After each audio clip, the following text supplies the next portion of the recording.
கதவை தட்டிவிட்டு உள்ளே வந்த தினேஷை பார்த்த சக்தி அதிர்ந்து பின் அவரை முறைத்தான். அவனை நக்கலாக பார்த்த தினேஷ் டாக்டரிடம், டாக்டர், குட்டி பாப்பாக்கு ஒன்றும் பிரச்சனை இல்லையே என கேட்டார். ஸ்வேதா சக்தியை பார்க்க, தீக்ஷன்யாவை தான் அப்படி சொல்றாரு மேம் என பல்லை கடித்து கொண்டு கூறினான் சக்தி. ஓ என்று ஸ்வேதா தினேஷிடம், தீக்ஷன்யா நல்லா இருக்காங்க சார், ஒன்ஸ் ஸ்கேன் மட்டும் எடுத்து பார்க்கணும் என்றார்.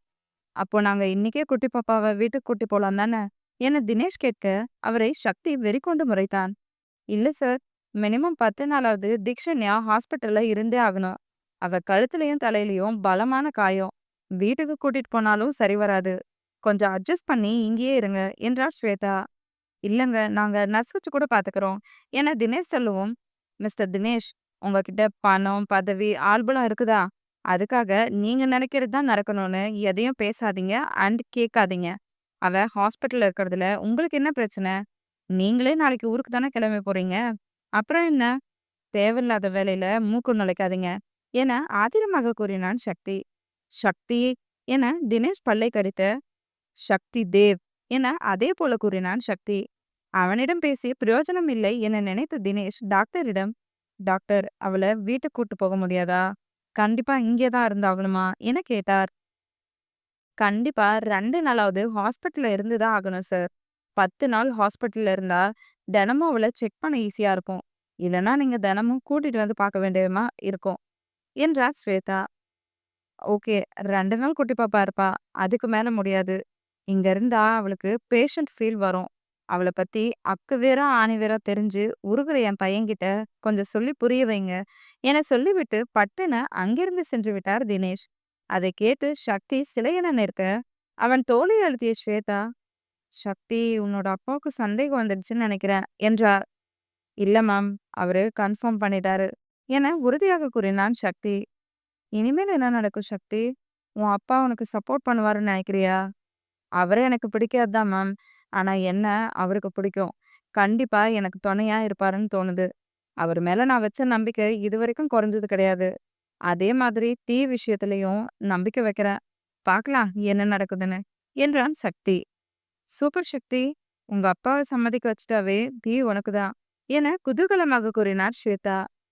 இல்ல மேம், அவருக்கு என் கல்யாண விஷயத்திலயோ இல்ல அண்ணனோட கல்யாண விஷயத்திலயோ முடிவு எடுக்கிற உரிமைய மாம் கொடுக்கல.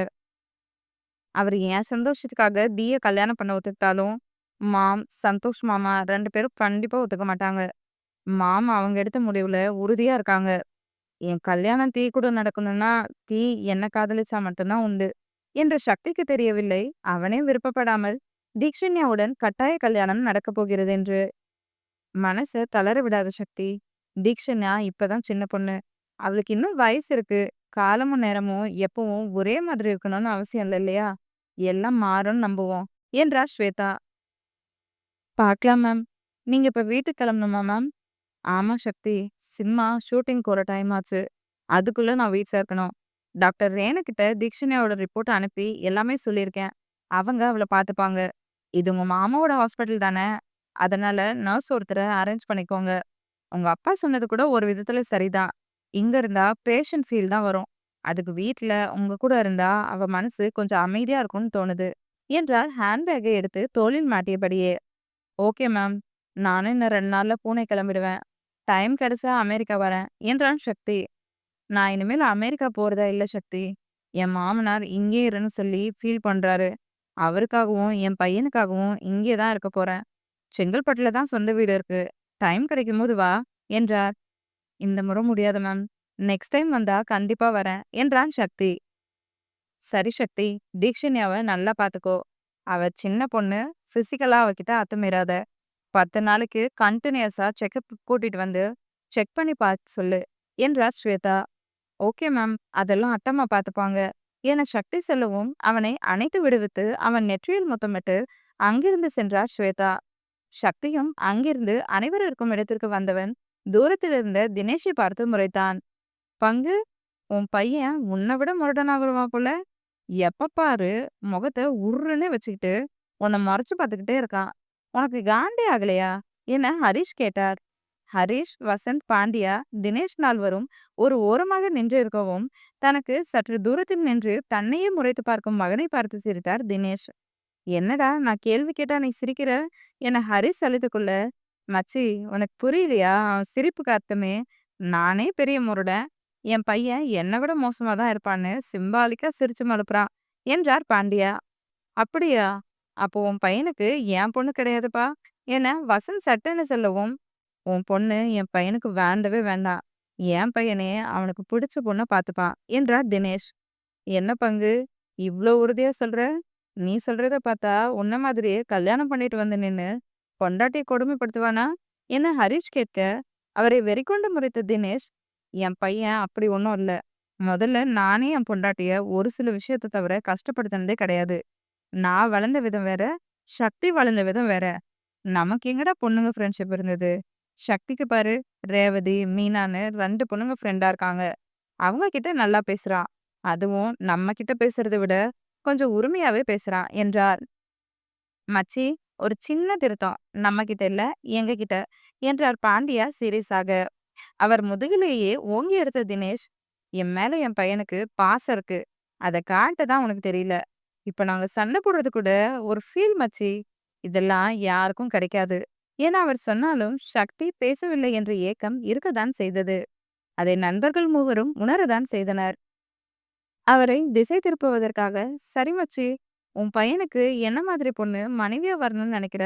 என ஹரிஷ் கேட்க, "அத என்கிட்ட கேட்டா எனக்கு எப்புட்றா தெரியும்? இத மோகனா கிட்ட கேட்டாவது சொல்லுவா. எனக்கெல்லாம் இத பத்தி தெரியாது. ஆனா ஒண்ணு, என் பசங்க 3 பேரோட மனசுக்கு புடிச்ச பொண்ணா வந்தா சந்தோஷம் தான்" என்றார் மனதார. "ம்.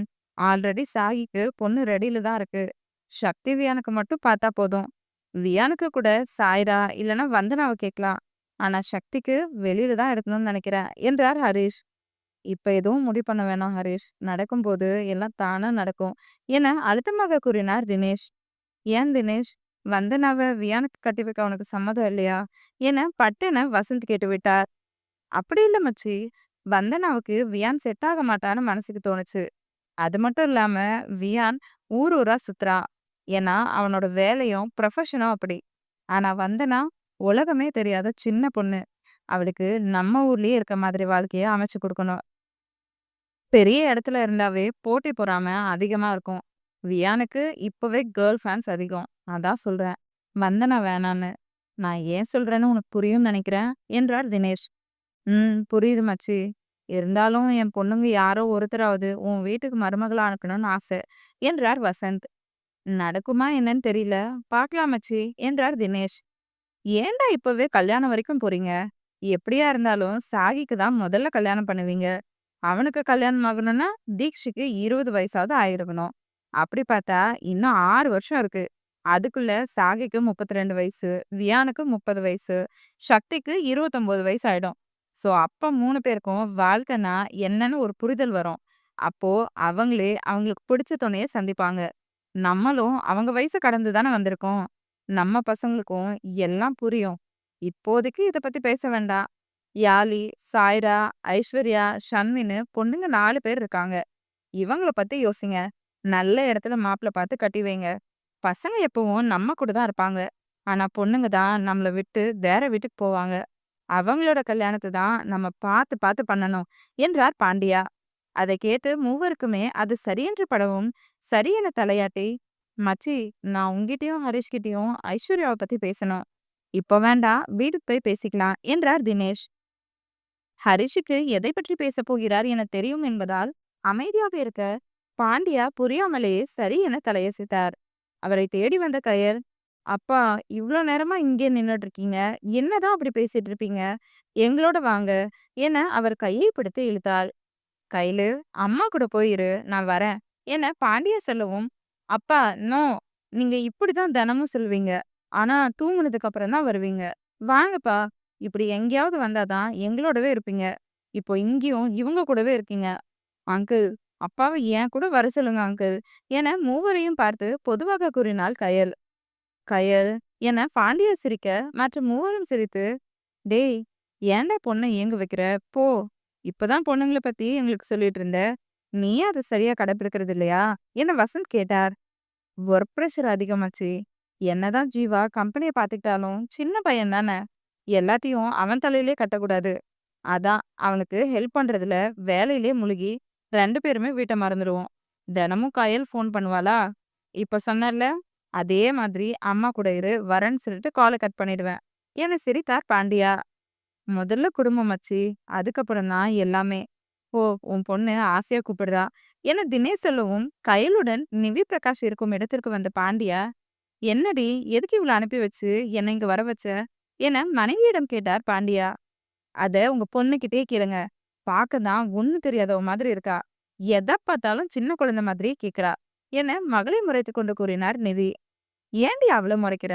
என்று பாண்டியா மகளை கைவளைவுக்குள் கொண்டு வந்து, கயல் என்னடா வேணும்? என கேட்டார். அப்பா ஐஸ்கிரீம் வேணும் என்றாள் கயல்.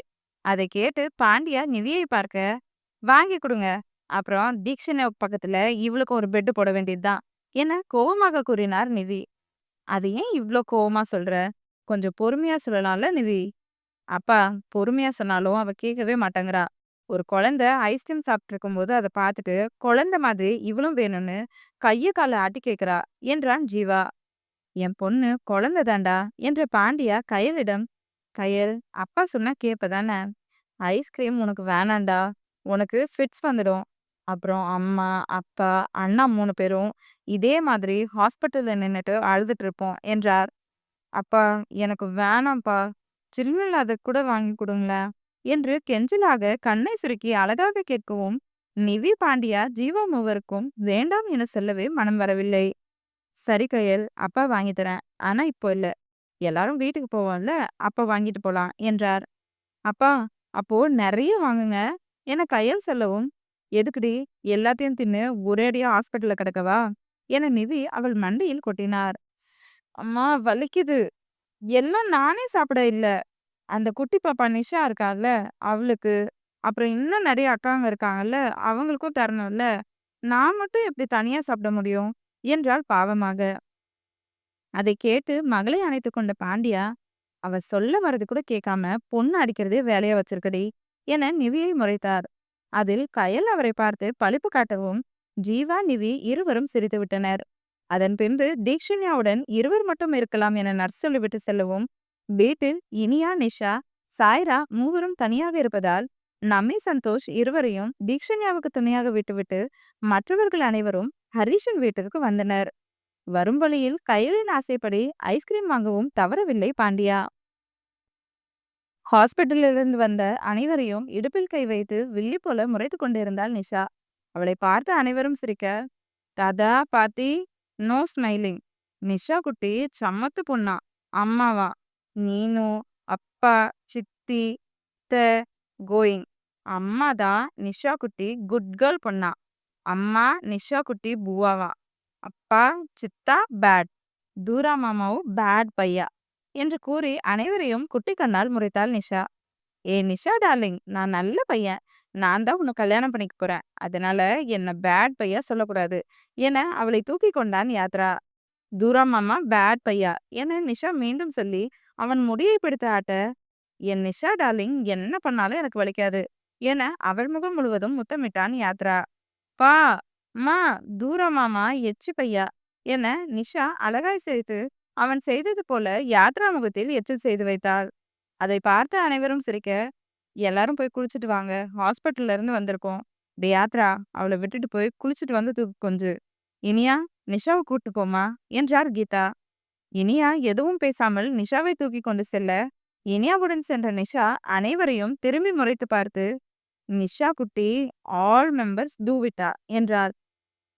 அம்மா நம்ம விட்டுட்டு போயிட்டோன்னு கோவம் போல என ஆத்ரேயன் சொல்லவும் சாய்ரா தேவி கீழே வந்தாள். இவளுக்கு இப்பவே கோவம் மூக்குக்கு மேல வருதுரையா. கொஞ்சம் பார்த்து இப்பவே கண்டிச்சுதான் வளர்க்கணும். சரி போய் குளிச்சுட்டு வாங்க எல்லாரும் என ஹரிஸ் சொல்லவும் அனைவரும் அங்கிருந்து செல்ல சாகித்யாவின் அறைக்கு வந்தாள் சாய்ரா தேவி. என்ன தேவி என டிஷர்ட்டை கழட்டியபடி கேட்டான் சாகித்யா. அவனின் திண்ணிய மார்பையும் புஜத்தையும் பார்த்து கண்கள் மின்ன அவன் அருகில் வந்து பட்டுன அவனை இறுக்கமாக அணைத்து கொண்டாள் சாய்ரா. ஏமாம்மா இவ்வளோ லேட்டா வந்த? நான் இன்னும் சாப்பிட கூட இல்லை தெரியுமா? என்னை பத்தி யோசிக்கவே மாட்டியா? ஃபோன் பண்ணாலும் எடுக்காம காலை கட் பண்ணி விடுற என அழுவது போல கூறினாள் அவள். அவளை தன்னிடமிருந்து பிரித்தவன், சாரி தேவி, அங்க தீக்ஷுக்கு என்னாகுமோ, ஏதாகுமோன்னு பயந்துட்டே இருந்தோம். சத்தியமா என்னால அந்த சமயத்துல உன்கிட்ட பேச தோணல. அதான் கால் பிக் பண்ணல. சாரிடி. இப்ப நான் குளிச்சுட்டு சீக்கிரம் வந்து ஏதாவது போயிட்டு வாங்கிட்டு வரேன் என்றான் அவள் உச்சியில் முத்தமிட்டவாறு. இந்த தீக்ஷுக்கு ஏதாவது ஒண்ணுனா குடும்பமே ஒண்ணு சேர்ந்துருது. அவளுக்கு விழான்னா சந்தோஷமா, கிராண்டா பண்றாங்க. அதே அவளுக்கு அடிபட்டா, சின்னதா காயமானா கூட எல்லாரும் ஒண்ணா கூடி டிராமா பண்ணி அழுவுறாங்க. ச்சே! என மனதில் நினைத்தாலும் சாயியிடம் அதை காட்டிக்கொள்ளாமல், "எனக்கு வேற சாப்பாடு வேணும்" என்றாள் குதர்க்கமாக. "என்ன வேணும்?" என்று சாயிக்கு உண்மையாக அவள் கேட்டதின் அர்த்தம் புரியவில்லை என்பதை விட, அவனால் யோசிக்க கூட முடியவில்லை. தீக்ஷண்யாவுக்கு ஏதாவது ஆகிவிடுமோ என்பதும், கட்டுடன் சோர்ந்து போய் அமர்ந்திருந்த தீக்ஷண்யாவின் முகமே கண் முன்னால் வந்து அவனை கஷ்டப்படுத்தியது. சின்ன பொண்ணு எப்படி வலியை தாங்குவாள் என வருந்தினான். "மாமா" என பல்லை கடித்தாள் சாய்ரா தேவி. "என்ன தேவி, தயவு செஞ்சு ஏதாவது பேசி மைண்ட மாத்தாத. ஏற்கனவே குட்டி பாப்பாவ அந்த நிலைமையில பார்த்ததும் ஒரு மாதிரி ஆகிட்டேன்" என வருத்தமாக கூறினான். "ஆமா, அவளுக்கு ஏதாவது ஒண்ணுனா தான் உனக்கு அப்படி வலிக்கும். என்ன பத்தி யோசிக்கவே மாட்டல்ல. எல்லாம் என் நேரம். ச்சே, உன்னை போய் காதலிச்சேன் பாரு, என்ன சொல்லணும்" என கடுப்பாக கத்தியவளின் கன்னத்தில் ஓங்கி அறைந்த சாகித்யா, "மயிர் மாதிரி பேசின, இன்னொரு கன்னத்திலையும் நல்லா வைப்பேன். எந்தெந்த இடத்துல இறங்கி வரணுமோ அந்தந்த இடத்துல தான் இறங்கி வருவேன். நானும் பார்த்துட்டு தான் இருக்கேன். குட்டி பாப்பாவை பார்த்தாவே உனக்கு ஒரு மாதிரியா தான் தெரியுது. நல்லா ஞாபகம் வச்சுக்கோ தேவி. நீ அங்க நம்ம வீட்ல எப்படியோ, அத விட இங்க அதிகமா அவள எல்லாருக்கும் பிடிக்கும். காலையில இருந்து சாப்பாடு, சாப்பாடு என்ன? தண்ணி கூட குடிக்காம, ஏன் குடிக்க கூட தோணாம, நான் முதற்கொண்டு எல்லாரும் உயிர கையில பிடிச்சுட்டு அங்க நின்னுட்டு, அவளுக்கு ஒண்ணுமில்லன்னு சொன்னதுக்கு அப்புறம் தான் இங்க வந்திருக்கோம். அது நாங்க அவ மேல வச்சிருக்கிற பாசம். இப்போ நீ சாப்பிடலன்னு சொன்னதும், ஐயோ! என் தேவி சாப்பிடலையேன்னு ஒரு மாதிரி ஆழ் மனசுல ஒரு வரி உருவாச்சு. அதுதான் நான் உன் மேல வச்சிருக்க காதல். காதலுக்கும் பாசத்துக்கும் இருக்கிற இடைவெளி ரொம்ப கம்மியா இருந்தாலும், 2ம் வேற வேற தான். என்ன விட 11 வருஷம் சின்ன பொண்ணு தீக்ஷி. அவ மேல எப்படி நான் ஆசைய வைப்பேன்? லூசு மாதிரி பேசி நீயே உன்ன தரம் தாழ்த்திக்காத. ச்சே! இப்பல்லாம் உன்கிட்ட பேசவே கடுப்பா இருக்கு. நீ ஃபோன் பண்ணாவே அடுத்து என்ன சண்டைய ஆரம்பிப்பியோன்னு தான் தோணுது" என கடுப்பாக கத்திவிட்டு பெட்டில் வந்து அமர்ந்தான். கன்னத்தில் கை வைத்துக் கொண்டு அழுதாள் சாய்ரா. சாகித்யா இவ்வளவு கடுமையாக பேசி அடித்தது இதுவே முதல் முறை. அதுவும் தீக்ஷண்யாவுக்காக தன்னை அடித்து விட்டான் என நினைத்து மேலும் தீக்ஷண்யா மேல் கோபத்தை வளர்த்து கொண்டாள். "அழுது தொலைக்காத தேவி" என தலையை அழுத்த கோதி அவளை பார்த்தான் சாகித்யா. "நான் என்ன வேணாலும் பண்ணுவேன். அத நீ சொல்லாத. இனிமேல் நீ யாரோ, நான் யாரோ. என்ன இனிமேல் நினைக்காத. எப்ப அந்த தீக்ஷண்யாவுக்காக என்ன அடிச்சியோ, அப்பவே உன் மேல இருக்கிற காதல் குறைய ஆரம்பிச்சிருச்சு" என சாய்ரா கத்திவிட்டு அங்கிருந்து செல்ல பார்க்க, பட்டென எழுந்து அவள் கையை பிடித்து இழுத்து அவளை கதவில் சாய்த்தவன், "என்னடி சொன்ன? என்ன சொன்ன? திருப்பி சொல்லு. நான் யாரோவடி உனக்கு? நான் யாரோவா?" என கோபமாக கேட்டான். அவன் கோபத்தை மிக அருகில் பார்த்த சாய்ராவின் உடல் நடுங்கியது. அதை உணர்ந்த சாகித்யா அவளின் இடுப்பை இறுக்கி தன்னோடு சேர்த்து அணைத்து, "நீயும் நானும் ஒண்ணுதான். அத நீயே சொன்னாலும் மாறாது. நான் எப்பவோ உன்கிட்ட என்னோட மனசை கொடுத்துட்டேன். நீயும் அப்படிதான்னு எனக்கு தெரியும். தேவையில்லாம பேசி நீயே என்ன கோவப்படுத்துற. இப்போ நீயே எனக்கும் உனக்கும் எந்த சம்மந்தம் இல்லைன்னு பேசுற. இன்ன வரைக்கும் உன்கிட்ட முத்தத்தை தாண்டி நான் எல்லையை மீறினதே கிடையாது. ஆனா எப்போ நீ யாரோ நான் யாரோன்னு சொன்னியோ, அப்பவே வருங்காலத்துல நீ என்னை விட்டுட்டு போனாலும் போயிடுவேன்னு தோணுது. எப்படி என் மனசுல நீ இருக்கியோ, அதே மாதிரி இனிமேல் உன்னோட உடம்பும் என்னோட மனசுக்குள்ள இருக்கும்" என அவள் உடலில் இருந்த அனைத்து ஆடல்களையும் நொடிப்பொழுதில் கழட்டி எறிந்துவிட்டு அவளை பார்த்து கண்களால் நிரப்பினான். "ஆ மாமா" என அவனை அணைத்துக் கொண்ட சாய்ரா, "எதுக்கு இப்படி நடந்துக்கிற? என்னை இப்பவே எடுத்துக்கிறதா இருந்தாலும் நான் குடுக்குறேன். ஆனா இப்படி கோவத்துல பண்ணாத மாமா" என அழுதாள். "நீ பண்ற பைத்தியக்காரத்தனத்தால தாண்டி நானும் உன்ன மாதிரியே உன் லெவலுக்கு இறங்கி யோசிக்கிறேன்" என அவளை தன்னிடமிருந்து பிரித்து அவள் உதட்டை சரி செய்தவன், அவள் உடல் முழுவதும் அவள் அங்கங்களை கையால் தொட்டு உணர்ந்தான். அவன் புஜத்தை இறுக்கு பிடித்து அவனோடு ஒன்றிய சாய்ரா தேவி அவனுக்கு இசைந்து கொடுத்தாள். சில நிமிடங்களில் முத்தம் முடிவுக்கு வர அவளிடமிருந்து பிரிந்தவன், "இனிமே உன் உடம்பையும் நான் பார்த்துட்டேன். நீ எனக்கானவ. என்னை விட்டுட்டு போறேன்னு வாய் வார்த்தையா கூட சொல்லக்கூடாது" என அழுத்தம் திருத்தமாக கூறினான். உதட்டில் வழிந்த ரத்தத்தை நாவால் தடவி கொண்ட சாய்ரா, "சாரி மாமா, இனிமேல் அப்படி சொல்ல மாட்டேன்" என முகம் சிவக்க தலையை குனிந்து கொண்டு கூறினாள். அவளின் முகம் சிவப்பதிலேயே கோபத்தை தூக்கியிருந்த சாகித்யா மீண்டும் அவளை அணைத்து கொண்டு சாரிடி என்றான். பரவாயில்ல மாமா, நான் தான் தப்பா பேசிட்டேன், நீங்க ஃபீல் பண்ணாதீங்க என்றாள் சாய்ரா தேவி. சரி, நான் குளிச்சுட்டு வரேன், நீ ட்ரெஸ்ஸை மாத்திட்டு கீழே போ, நான் வந்துடுறேன் என சொல்லவும் சாய்ரா ஆடையை எடுத்து அணிந்து கொண்டு அங்கிருந்து செல்லவும் சாகித்யா குளியல் அறைக்கு வந்து உடல் சூட்டை தணிக்க ஷவரின் அடையில் நின்றான். சாய்ராவை அப்படி பார்த்ததும் மனம் தடுமாறியது. அவனுக்கே ஒரு நொடி பயமாகி விட்டது. கோவத்தில் அவளிடம் அத்துமீறி விடுவோமோ என்று. தவறாக எதுவும் நடந்து கொள்ளாமல் இருந்ததில் நிம்மதி பெருமூச்சு விட்டவனுக்கு தெரியவில்லை, இப்போது நடந்த செயலால் பின்வரும் காலத்தில் மிகவும் வருந்த போகிறான் என்று. இங்கு ஹாலில் பெரியவர்கள் அனைவரும் கூடியிருக்க, தினேஷ், என்னடா ஏதோ பேசணும்னு சொல்லி வர சொன்ன, என்னன்னு சொல்லு என்றார் பாண்டியா. மச்சி, உன் பையன் ஜீவாவை ஐஸ்வர்யாவுக்கு சரியான ஜோடியா இருப்பான்னு தோணுது. நீயும் ஜீவாவுக்கு பொண்ணு பார்த்துட்டு இருக்கேன்னு எனக்கு தெரியும். பொண்ணு பக்கத்திலே இருக்கும்போது ஏன் வெளியில தேடணும் என தினேஷ் கேட்டார். அதை கேட்டு பாண்டியாவை விட அதிர்ந்தது என்னவோ நிவிதான். ஹரிஷை பார்த்தாலே அவருக்கு பயம்தான். அதில் அவரின் மகள் மருமகளா?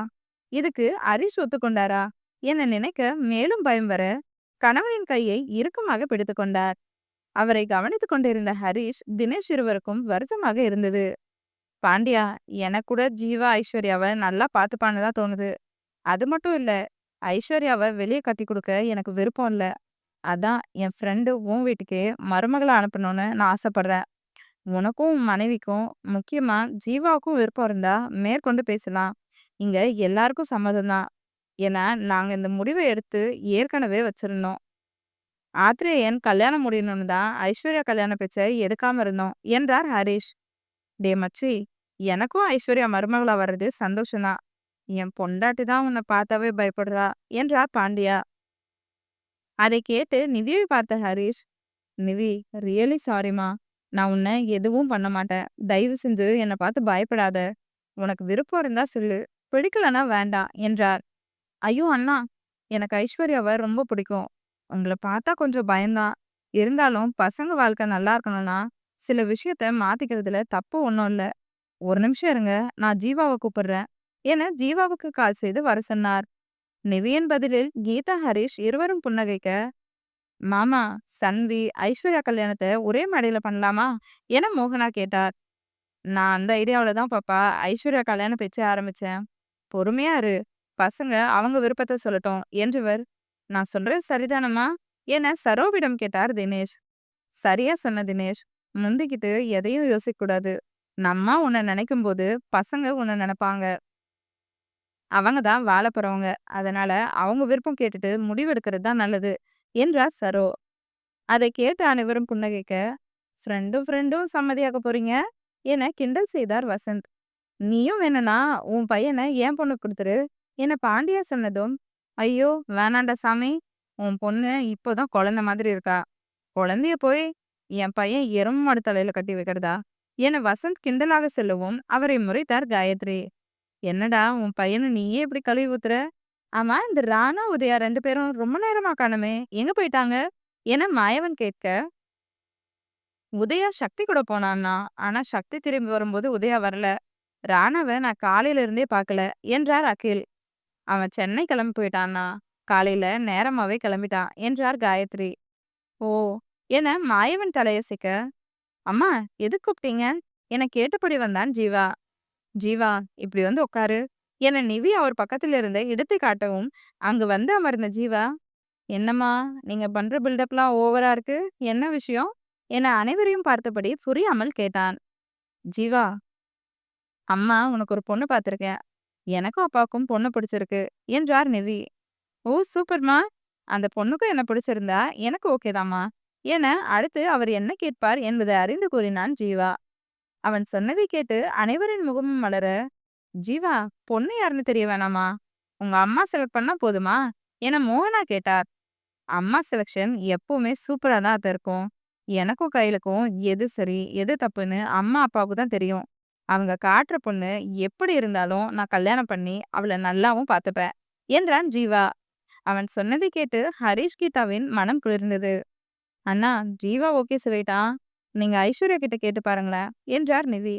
இதோ உடனே கேக்குறமா என்ற ஹரிஷ் மனைவியை பார்க்க, அவரின் பார்வையின் அர்த்தம் புரிந்து கொண்ட கீதா அங்கிருந்து சென்று ஐஸ்வர்யாவை அழைத்து வந்தார். பலமுறை ஜீவா அவளை பார்த்து இருந்தாலும் இன்றுதான் அவள் முகத்தை உன்னிப்பாக பார்த்தான். பால் நிறத்தில் அளவான உடல் அமைப்பில் 25 வயதிற்கேற்ப அம்சமாக இருந்தாள் ஐஸ்வர்யா. ஐஸ்வர்யா, அப்பா உனக்கு மாப்பிள்ளை பார்த்திருக்கேன். மாப்பிள்ளை வேற யாரும் இல்ல, என்னோட ஃப்ரெண்டு பாண்டியாவோட பையன் ஜீவா தான். உனக்கு தெரியும்ல என ஹரிஷ் கேட்கவும் அதிர்ந்த ஐஸ்வர்யா, அப்பா என அவரை பார்த்தாள். ஐஸ்வர்யா, உனக்கு அதிர்ச்சியா தான் இருக்கும். எனக்கு ஜீவாவை ரொம்ப பிடிச்சிருக்கு. எனக்கு மட்டும் இல்ல, அம்மா, பாட்டி, தாத்தா, இங்க இருக்கிற எல்லாருக்கும் தான். உன் விருப்பம் என்னன்னு சொன்னேன்னா மேற்கொண்டு நாங்க பேசுவோம். உங்க சித்தப்பா உன் கல்யாணத்தையும் சன்வியோட கல்யாணத்தையும் ஒன்னாவே பண்ணலான்னு இருக்காரு. நல்லா யோசிச்சு சொல்லு ஐஸ்வர்யா என்றார் ஹரிஷ். அப்பா, யாழி அக்கா இருக்காங்க என ஐஸ்வர்யா சொல்லவும், உனக்கும் யாழிக்கும் ஒரே வயசுதான். யாழிக்கு இன்னும் வரன் செட் ஆகல ஐஸ்வர்யா. அது மட்டும் இல்லாம அவ 2 மாசம் டைம் கேட்டிருக்கா. உங்க கல்யாணம் முடிஞ்ச உடனே அவளுக்கு தான் வரன் பார்க்கணும் என்றார் தினேஷ். அதை கேட்டு உள்ளுக்குள் புழுங்கிய ஐஸ்வர்யா வெளியில் புன்னகைத்தபடி அனைவரையும் பார்த்தாள். அனைவர் முகத்திலும் ஓகே சொல்லிவிட வேண்டும் என்ற எதிர்பார்ப்பு இருந்தது. ஜீவாவை பார்க்க அவனோ அவளைத்தான் வைத்து கண் வாங்காமல் பார்த்து கொண்டிருந்தான். அவனை பார்த்து பிடிக்கவில்லை என்று சொல்ல அவளுக்கு காரணமில்லை என்றாலும் ராகுலை தவிர அவள் மனதில் வேறு ஒருவனை ஏற்றுக்கொள்ள முடியவில்லை. ஐஸ்வர்யா, என்ன அவனையே பார்த்துட்டு இருக்க? நீ ஓகே சொன்னா தினமும் கூட ஜீவாவை பார்க்கலாம் என மோகனா கிண்டல் செய்தார். அவள் பார்த்து கொண்டிருந்தது ஜீவாவுக்கே ஒரு மாதிரியாக இருந்தது.